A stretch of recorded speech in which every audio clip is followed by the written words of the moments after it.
Welcome to our channel. Today we how to log into Piktochart, beginner guide step by step clearly. To begin, open your web browser. In the address bar, type in www.piktochart.com. Press the enter key on your keyboard. Once the page loads, look for the login option at the top right corner. Click on the login button. You will be taken to the login page. Here, you will see two options, email and Google. If you want to log in with your email, click on the email field.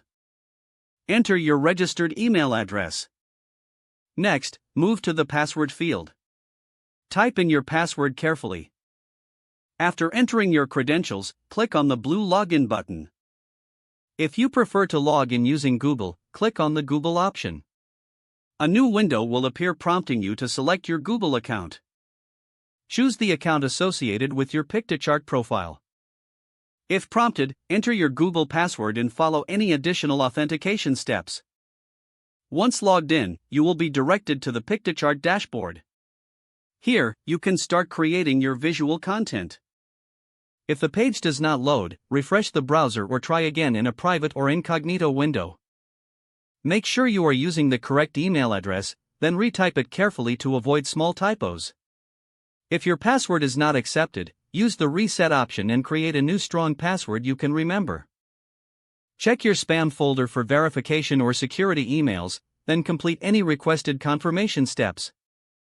Enable two-factor authentication if available to improve account security and reduce unauthorized access risk.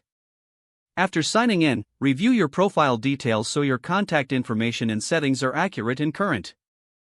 If you see an error message, note it down and try again after restarting your device and internet connection. Log out when you finish, especially on shared devices, to keep your account and payment information secure. If the page does not load, refresh the browser or try again in a private or incognito window. Make sure you are using the correct email address, then retype it carefully to avoid small typos. If your password is not accepted, use the reset option and create a new strong password you can remember.